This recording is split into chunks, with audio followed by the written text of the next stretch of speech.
Okay, go ahead. Good morning. My name is Lorraine Jacobs. Mark Miller, our tech host today, and I are the co-chairs of Sunday Morning Forum Planning Group. And we welcome you and thank you for supporting the Sunday Forums.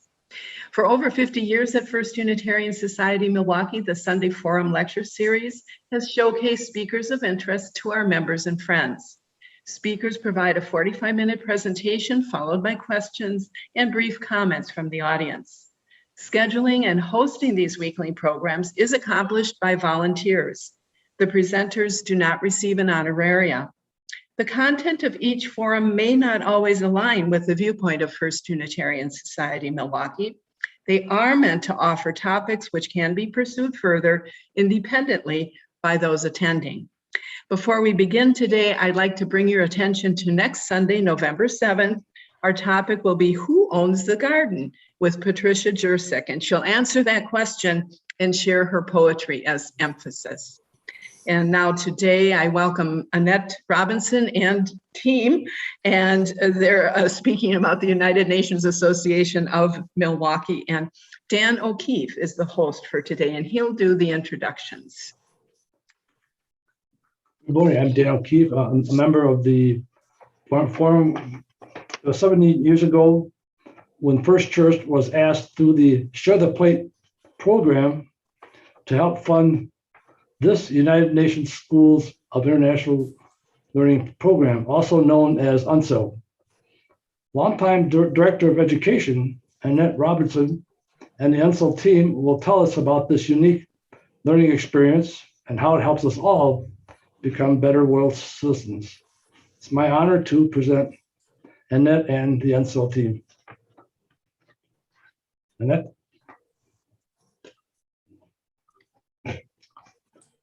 Unmute. Annette, turn your sound on. Thank you. Good morning. And my mother and I are very happy to be here. Joan Robertson, who is responsible for the Spark and who is the catalyst for the UNSIL program. And 7 years ago, Janet Nordstrom, dear Janet, helped me on the phone to fill out the grant application for the Share the Plate for our idea for UNSIL. And then we were able to give some money to Highland Montessori School, who gave us a binder for the program, and that's how we got started. And then Mother and I had tea with Dr. Darian Driver, who was the superintendent of MPS at the time. And she sparked, we all sparked together, and it was very exciting to form the program. And now I would like to introduce Jenny Eckstein, who is the team leader, who will take it from here. Thank you. Good morning, everyone. Thank you so morning. much. Thank you so much for coming this morning. I am Jenny Eckstein. I am the Social Studies Curriculum Specialist for Milwaukee Public Schools and have been with the UNSIL project from its inception, and was on that first writing curriculum team to try and figure out what we're going to do in order to bring powerful learning to our students about global issues. And with me this morning, I have another person who is the one of the initial people in our UNSIL program. I have Michelle Wade, who was the manager of social studies. She is happily retired, but she is giving of her time this morning to be here with us to talk with you about what we've done over the last 5 years. I have Kayla Zielinski, who is our K-8 social studies coach. She's brand new to this position this year. And then I also have Robert Lang, who is our 6-12 social studies coach, who is also here this morning. He's going to be helping out in our chat. If anyone has any questions or any issues in the chat, he will be there to help out as we can. So I am going to not belabor the issue. We would love to share with you everything that we've been doing. So I am going to share my screen. I just want to make sure that you all can see this. It's working. Just Thumbs up, working? Great. All right, fantastic. that went back. So it's been a journey. It's been a really fabulous. Oh, I'm sorry. I forgot to introduce Mary Ellen. Mary Ellen Rusga. She is here as well. And I can't see anybody right now. So I'm sorry. So Mary Ellen Rusga is our planning coordinator. Or our planner. She does all of our logistics and planning for UNSIL. And she is our wise, experienced team member who makes sure all of the things that we need to do happen. So I'm so very thankful that Mary Ellen is here. I'm sorry, I almost forgot because I can't see anybody on the screen.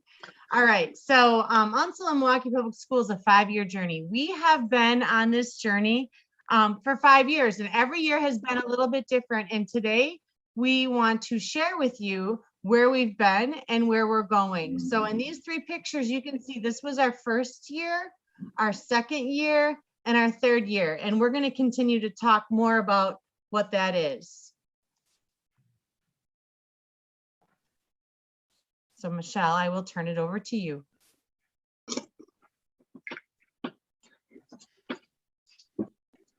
Michelle? Is Michelle muted? I can't. Yes, I am. See, you just retired a few months and you forget all your technology skills. But I want to thank you all for coming this morning. And yes, we have been on a 5-year journey that began with a dream, an idea, and a plan, and has moved to a vision realized. I just really want to share with you that UNSIL is not just a program that teaches students about the United Nations. It is a program that opens the eyes of young people to the possibilities of a truly united world. UNSIL offers opportunities for students to be thinkers, contributors, problem solvers, researchers, and listeners. And along the way, they begin to see the value of being kind, generous, reliable, empathetic, and accepting of others. UNSIL provides this really well-rounded curriculum that's grounded in aspiring students to be all they can be. And if we've learned anything from this pandemic, it's that life and life as we know it can turn and stop on a dime. That is why UNSIL is a curriculum that we've embraced as a way of linking academic skills and personal soft skills to prepare our students for anything that might come their way. We were given the charge a few years back, 5 years ago now, to create a curriculum for grades 4 through 8 that could and would grow past the initial 9 participating schools that we started with. We started slow, intentionally.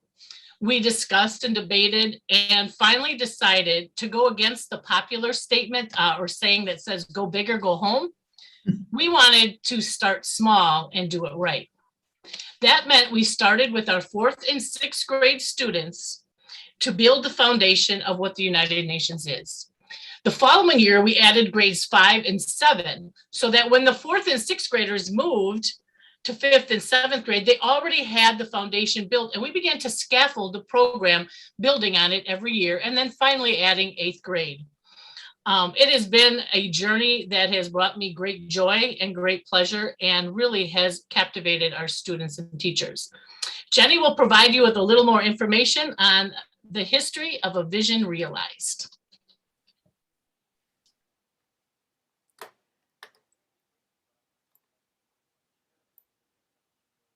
Oh.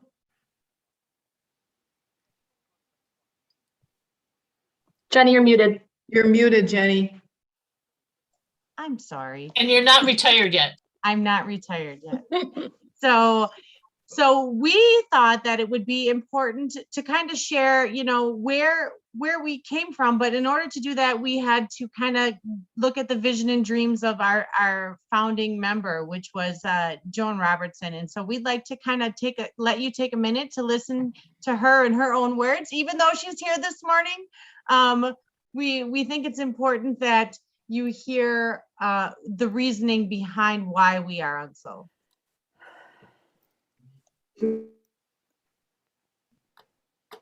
Hmm?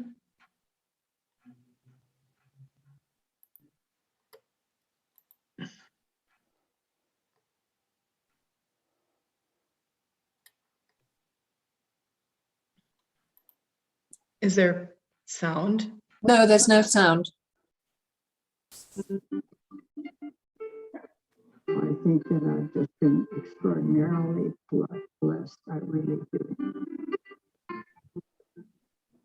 To give us the ideas of what ideals of what we should and could strive for, and that's what we're doing right to this very day.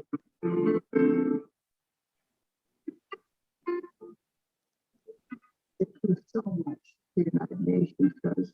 And I mean, we could help us be inspired by them. All the displaced people in the world, the people who family members and children who suffer so. And now the United Nations is doing so much for these people, the refugees.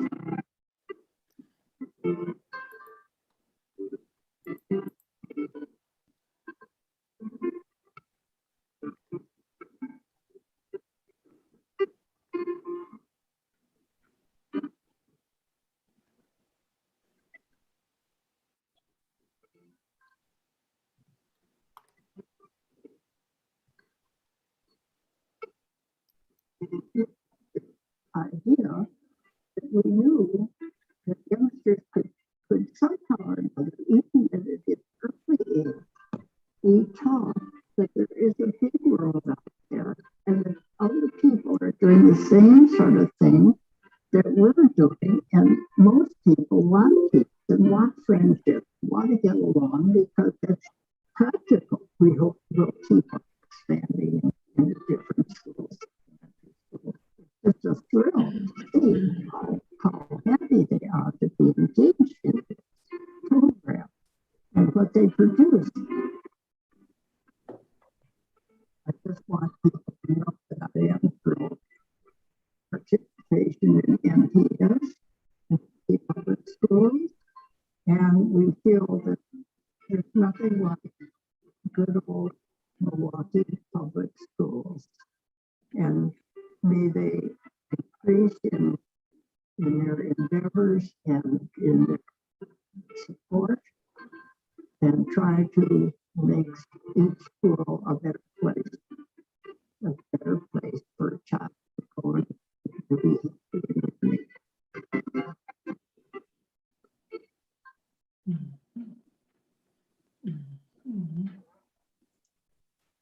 Okay, so I'm making, I just have to say that the sound, I know the audio was bad. We use Google Meet in MPS, and so we practice with our Google Meet. We didn't practice with Zoom, so you'll have to just kind of let me know if the sound gets better, and we can figure that out as time goes through. We're going to be using quite a bit of video during the presentation. So UNSIL, so the history of the program. So as you can see in this graph that we started UNSIL in 2017 and we had 31 teachers and 9 schools. In 2016 though, even prior to that, we spent the year writing the curriculum, learning about the United Nations, and trying to really get a handle on what we wanted kids to know and be able to do by the end of their four years within the program. 2017 was the first year. 2018, we increased to 45 teachers, and still we moved from 9 to 13 schools. 2019, you can see we almost doubled our numbers. We went from 45 teachers to 75 teachers and 2,700 students, which is a lot of students. Then in 2020, our World's Fair was postponed due to the pandemic, and we then planned to have a World's Fair in 2021, which was going to be digital. And then once we got to 2021, plans changed, and we were able to then postpone it again to 2022, which we are so super excited about being able to move to 2022 with our World's Fair event in 2020, our World's Fair event for all of our students. And with that being said, I'm going to turn it over to Kayla, who's going to talk about the curriculum. So one of the best parts about UNSIL is the fact that it goes, the curriculum goes it's a 5-year program. So we scaffold the entire program so that kids get a little bit of learning every single year, but it builds that entire learning. So by the time they're in 8th grade, they actually pull their own service learning project. So in 4th grade, they look directly at the member states. Students make a trifold board, a research project on one of the member states. In 5th grade, they dig a little bit deeper into the United Nations and do the organs of the United Nations. So the 5 most important organizations that make the United Nations happen. 6th grade looks directly at the priorities and goals of the United Nations. And so looking at the current goals and also the sustainability goals. And then 7th grade gets into the agencies of the United Nations and the programs and the people that they serve. So by 8th grade, they're doing a service learning project that directly affects their community, their lives, and their schools. And I'm going to switch over to Robert, and he's going to talk about service learning. Morning, everyone. So service learning is kind of the culminary factor of what this eventually all leads to. So service learning at its basis, what is it? Is gaining an understanding of a subject or mastering a skill through making something better, either in your local community or in your global community, blending informed action and informed and learning with service or action. So it involves a 4-step process, in the classroom, where the first step is students take the time to really dive deep into a problem that they research, really get deep into it and figure out what's going on with it. They look and assess opportunities for action, which involves brainstorming and planning. And then they actually act and to create measurable change. They take action on that. And then the 4th step is actually done throughout the entire process. They reflect and they examine both the process and the effectiveness of their action. Did their service actually make a difference in the world? So there are 4 main types of service that are possible. MPS students generally focus on the first 2, but there's a handful that focus on the last 2 as well. So the first one is awareness, where students inform and inspire people to take action on an issue. They could do direct service, hands-on with people in the community and with animals or with the earth. They could focus on advocacy, trying to influence policy matters, either at the local, state, or national level, or even the global level. And then philanthropy, which is trying to gather needed resources for the community. So this is really probably my favorite part of the whole entire program, is where the kids get their hands dirty with service learning, and really it's a good way for them to kind of take their learning to the next step. So with the UNSIL program, we want to make sure that it's not just a program that we hand over to teachers and they have to put a lot of resources and work in it. So part of this program is that we provide teachers with all the materials they need to participate. So and when I talked about in the 4th grade, that we provide the trifold boards, the paper, the art supplies, the colored pencils, the crayons, the glue sticks. Every classroom gets a library of United Nations books to read. When it's necessary, we give Chromebook computers. So there's no stone is left unturned for support for teachers. And so it's a really comprehensive program where we make sure that everything is controlled and provided. We even create all of our curriculum. So from 4th grade to 8th grade, we've made lesson plans. We have made a very scaffolded succession of lessons and programs and resources. We've created websites for each of the teachers to use. All the classrooms, we create Google Classrooms for the students and teachers to connect. And so everything from paper to in books and trifolds to websites and resources, everything is given to the teachers and made it a very easy transition. I have been doing the program for 3 years now, before COVID. And so I was helping in developing this, and it was just such a nice, easy transition where it didn't feel like a lot of work, but it was such a powerful lesson and meaningful instruction. So we're just going to share with you some of the culminating events that we've had over the years with students and some of their work and let them kind of speak for themselves, because I think that's what we want to do. We want to make sure that the kids start with a basic understanding, and then at the very end of this project, move into what Robert talked about, which was service learning. So the first year of our World Fair, we were at the Triple I Shrine Arena. And we had about 1,100 students and people there. We outgrew the program the very first year. It was a fabulous event. Students shared their work. They were able to enjoy a cultural performance of dancing and drumming, and a cultural wear show. So here are some pictures from our first year of our World Fair event, and I'm going to share with you a performance from our first year of the World's Fair.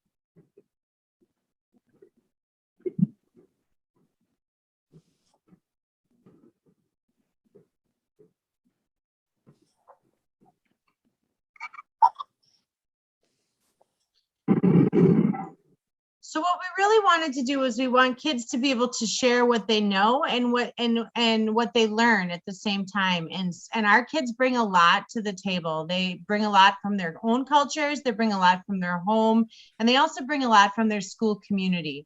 And so we really wanted to highlight that. Oops. Okay. So here are some examples of student projects, and you will notice that on the very bottom right, we have our resident expert, Kayla Zielinski, who is in here with her students. We also have in the bottom left-hand corner, we have students who were doing service learning, and they were working with Feed Across America, and they were they had researched hunger, and they had worked to then come up with the solution. But also too, we know that it's the 21st century now, when we have to all transition into technology with all its kinks and its quirks that we work out all the time.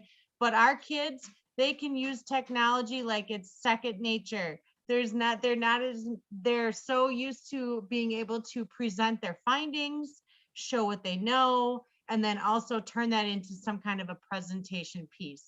So in the middle, you'll see some example of our students working with technology. So the second year of our World's Fair was at Miller Park. So we had to get a bigger venue. It was too crowded, too many kids, too much fun, and we needed to have some space. So we had the floor, the executive level floor of Miller Park, and we had our students share also their projects this year as well. And I'm going to share with you part of the cultural fashion that our students brought.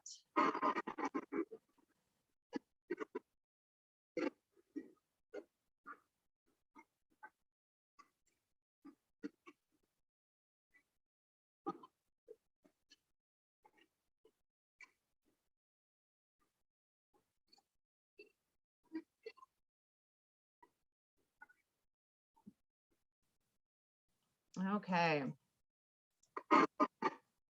So the third year of the World's Fair was, we outgrew Miller Park and we had to find a bigger venue. So we ended up at UWM Panther Arena, because, you know, if you're going to get a bigger venue, you have to go big. Like Michelle said in the beginning, go big and go home. Well, we went big and we're still there.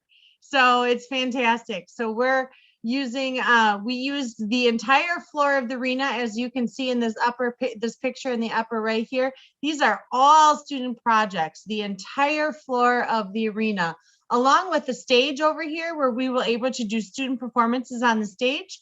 And I'm going to share with you a little piece of what the students did as part of a singing They were singing as part of their culture, and these are students from German immersion, and they're welcoming students from around the world in German.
Okay.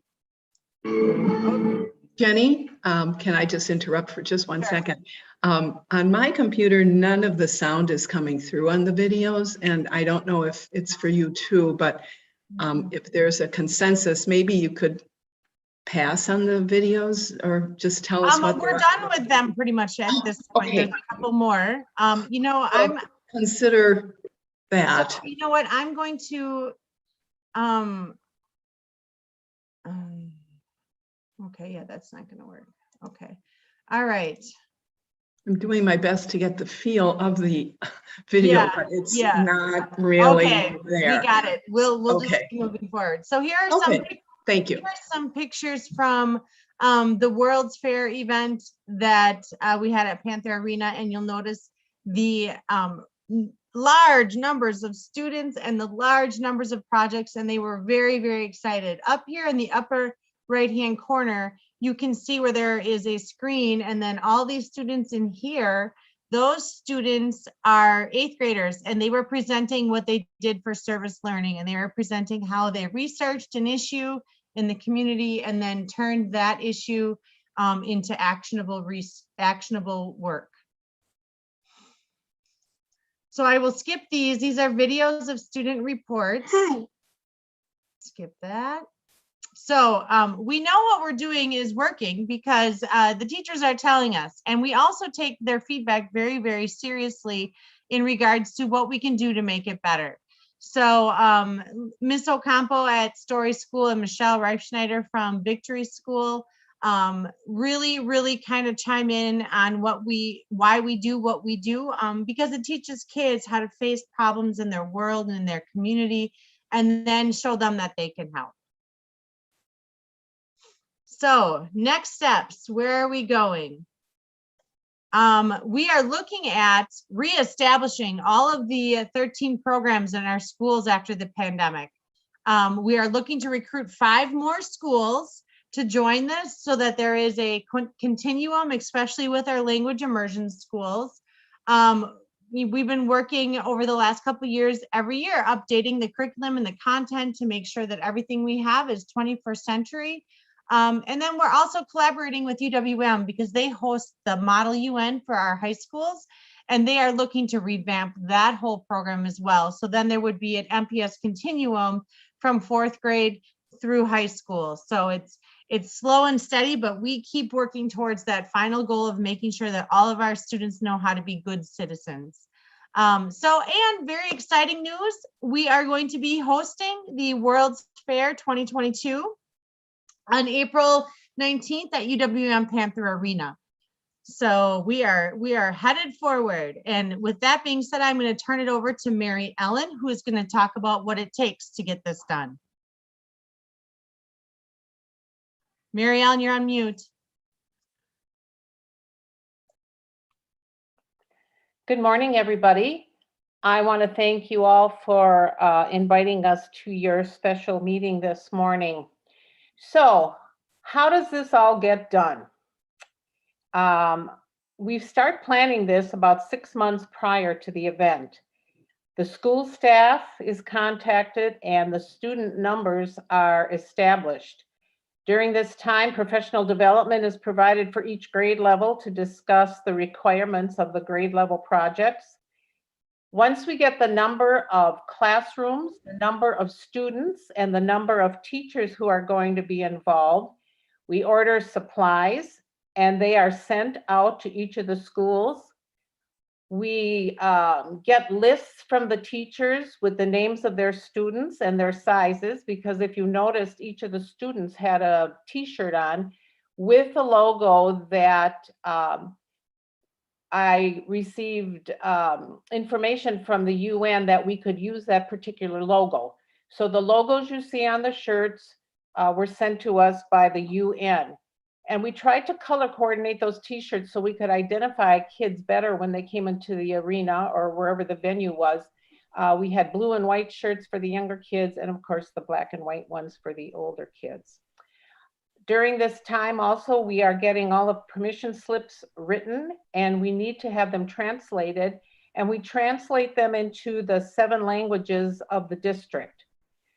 The biggest endeavor for this whole operation is transportation.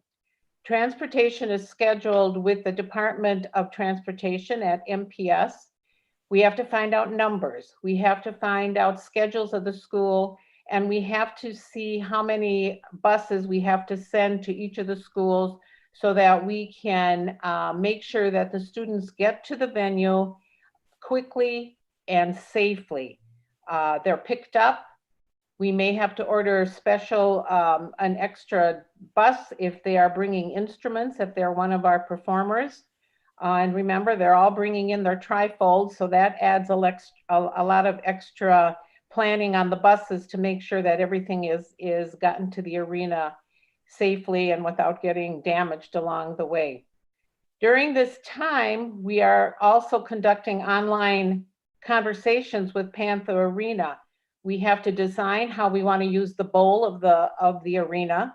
We have to make sure that we have a stage set up for the entertainment areas. And we also have to work with them along with our Department of Technology at the Milwaukee Public Schools to get all the technology needs that we use while we are at the arena. We have to have the Wi-Fi there for the kids to get their Chromebooks set up. We also have to have audio because we have instruments there, we have singing there. And we also use that Jumbotron up on the ceiling to present, Joan's video was up there. And we also present some of the students' public service announcements that the 7th grade students designed for this program. One of the big issues that we do during this time is to recruit volunteers, and that's something I'm going to ask you today. If you would be interested in coming in and helping us with this event. I know there's, Robert is monitoring the chat room, and there is information if you are interested in becoming a volunteer and helping us with this endeavor that we are doing. You can leave information there, or you can talk to Robert, and I see he just put up a Google Doc that you could go in and fill out if you want to become a volunteer. This would, as a volunteer, you would come in and you would help us set up the venue in the morning. You would help with the students, getting them to their assigned homerooms. Each section of the arena is stipulated as a homeroom for each of the schools, and we need to get the kids up there to put their supplies there, to put their coats there, and that's where they also have lunch. And that's another thing, all the schools have to order lunch that they bring along with them. So there's a lot to do that day, and we are always looking for interested volunteers who would like to help us with our event for the World Fair.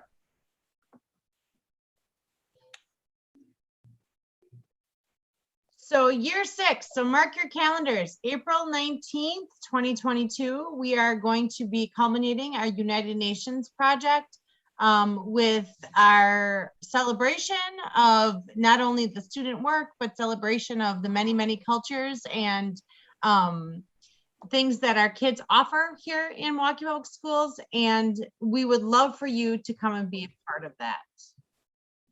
So in the chat, like Mary Ellen said, Robert put in the link to the Google form, and you can just sign up in that link, or otherwise you can send an email. I believe, Robert, you have Mary Ellen's email there as well. I can't see the chat right now.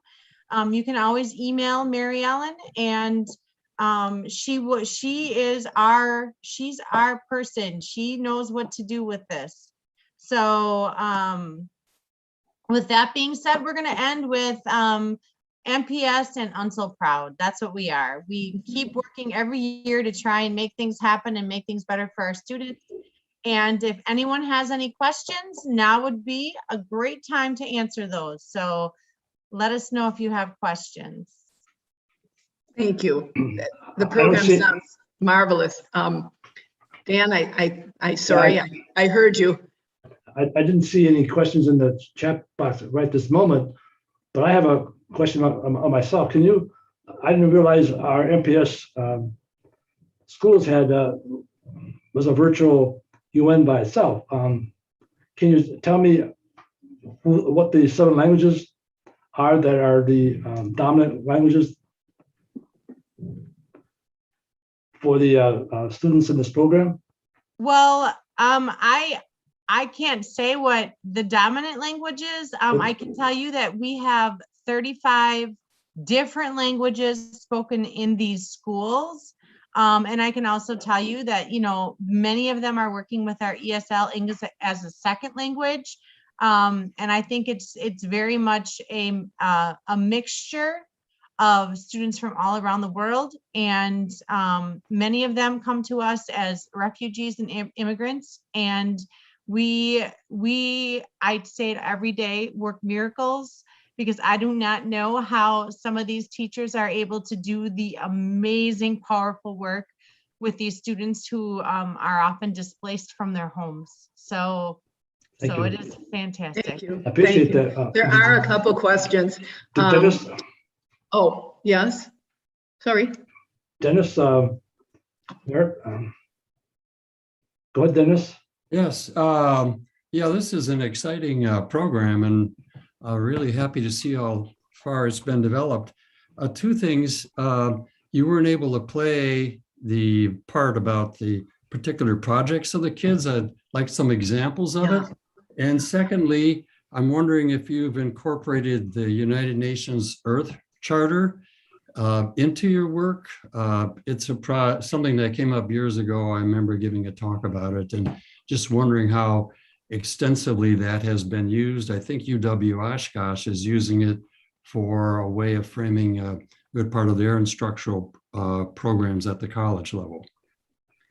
Let me just include myself here again, 1 second. Chris Schmidt, I see that you have a question, but you don't have to hold your hand up anymore. You'll be next, okay? Okay. So I am not aware of the Earth Charter from the United Nations. So if there was some way that I could get a hold of whatever that is, I think that's something that's going to be important as we look at this.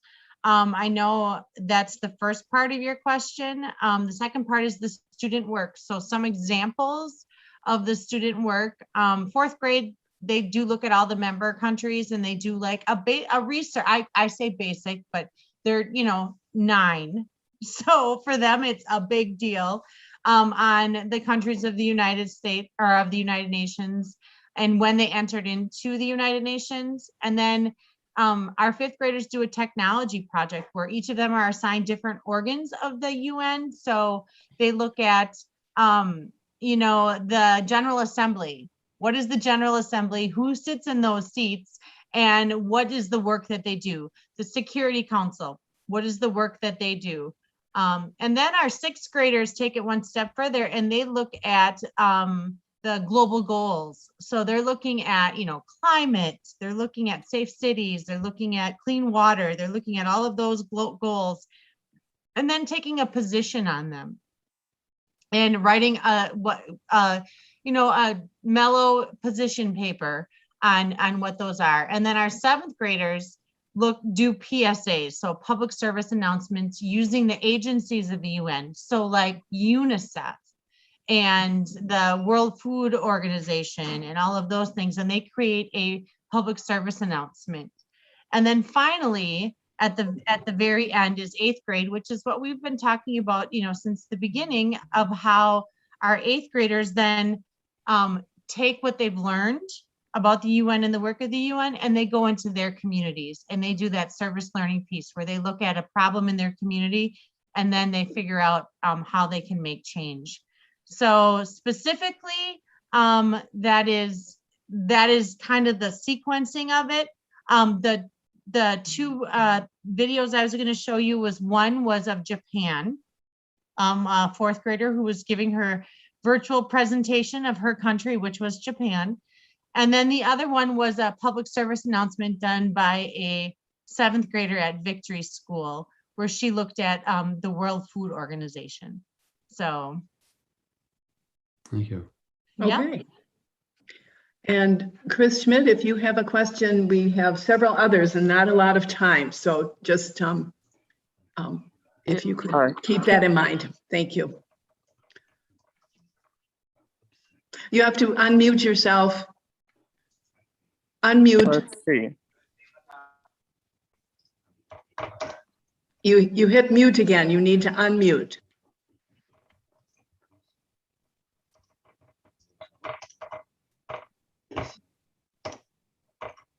Can you get some help to unmute?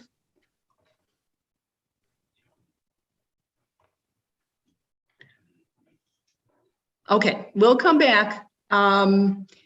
There's a question from Terry, whose grandkids go to Highland Montessori, and wondered if you could tell her about what they're learning in the program at Highland so she can ask them pertinent questions. So the program at Highland Montessori, they are not part of our UNSIL program. They are not they're not a member.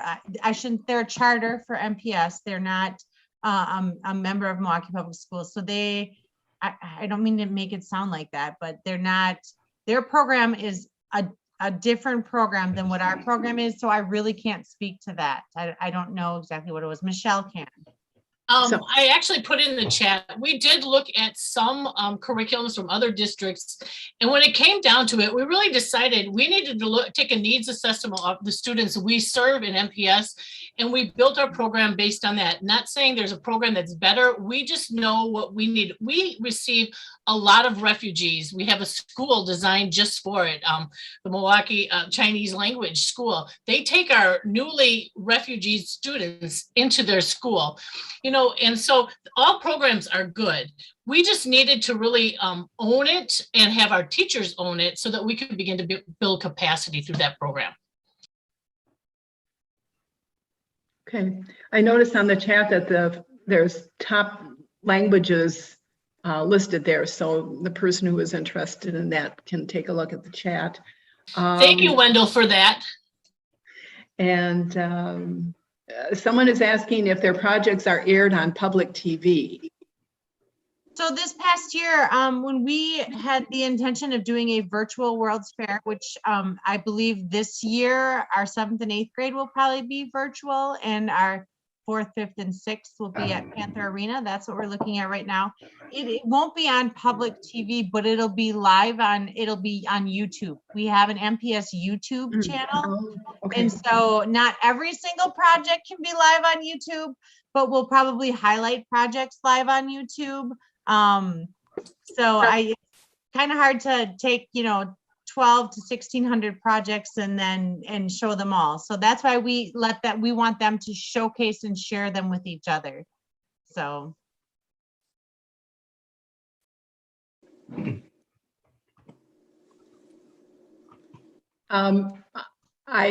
There were a couple of some nice supportive greetings to Annette, Joan and Annette. And so glad that you're to be together with you today. Wonderful to see you, and how wonderfully involved you are in the community. So thank you very much, Joan and Annette. I'm don't see any other hands up. I wondered if Robert, and maybe I missed it, but I wonder if you could tell us one or two of the service projects that were coordinated by your students.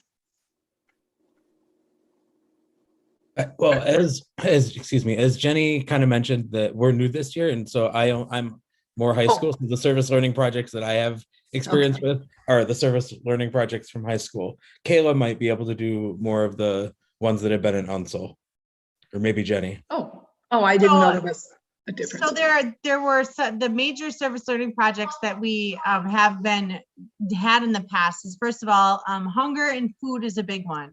And so our students really like to, in the spring of the year, start working with Feeding America, the Hunger Task Force, and all of that. And they do some research on hunger in Milwaukee and what are the different venues that they can not only work with, but also, different solutions to the problems, which I think is important, not just knowing there is a problem, but what is the solution. And then also too, we had a really cool one at Fernwood Montessori. They looked at trees in the neighborhood and the fact that trees were getting cut down and how trees impact climate change. And so they did a drive, I shouldn't say a drive, an informational drive, I guess you could say, where they went out into the community and they talked to people about the importance of trees and vegetation and sustainability. So that was a really neat project that they did at Fernwood. And then they also did an anti-bullying project for safe cities and safe schools.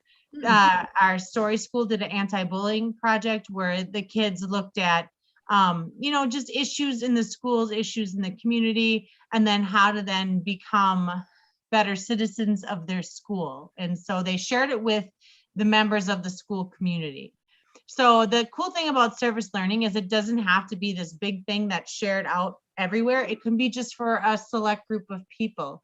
It can just be, it can be as simple as 5 people to millions of people, depending on the scale that they want to do it on. So those are some examples of ones that we've had in the last year or so, 2 years.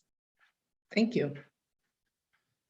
Any other questions or comments? I would just like to say, the meeting, what really makes this amazing for us is the first year we did this, we had one of our refugee students tell her teacher that when they were in the refugee camp, they did a commercial for the United Nations on her family. And so she was able to show that to us on YouTube. Talk about, getting kids, bringing them in and making them feel valued and wanted in a new country. And, some of the refugees too that we get, they see that United Nations symbol, they can't speak a lick of English, but when they see that symbol, they know that they're in a safe place. Isn't that all? That's just what it's about. It really does come down to that. So I just wanted to share that because it was validation of the work that we put in and the work that we do to make sure that our kids feel comfortable in their own skin and in where they are in their school. Thank you. Dan, did you have any closing remarks or? No. Sure. I'm so impressed by this program. I'm so glad I got to learn so much about it. I can only say awesome, and awesome again. What a great thing. I had no idea that this was going about the complexity within our schools, frankly. But also this program is awesome. But thank you so much. I guess there's no other questions, but that's my last comments. Thank you. Well, I can only encourage people, and I agree with Dan. I can only encourage people to check the website. There is an email there for Mary Ellen Rizika. And if you would like to be involved in any way, I think that would be another good way to support children in Milwaukee. So any other questions? I think it's about, we could close if that's okay. I don't see come to the Panther Arena on April 19th. You can attend and you can volunteer. So thank you, Dan, for making this happen. Thank you. Hello, Oh, hello. Hi, I think Joan would like to just say a word. I know, but I can't get her to unmute. I know. Joan, can you unmute? I'm talking about Joan Robertson. Oh, Joan Robertson, sorry. I'm Joan. I don't see you, but I'm not glancing quickly enough, I guess. Joan, yes, please. Yes, I just wanted to reiterate my thanks and call attention to the fact that we could stand more publicity because the gentleman who called in said he didn't even realize that this program was going on. So I hope that we could get a little more out in the public with this wonderful program. And thank you again so much for putting this on. Thank you, Lorraine, for being the hostess. Thank you, Joan, for starting it all. Yes. And you And have. thank you, Joan. Yay, there. Hi. Yes, thank you. You have doubled our attendance with the interest that you brought to our forum today. So we thank you all too. So, all right, Mark? Okay, I'll be ending the custom live stream now. Thanks,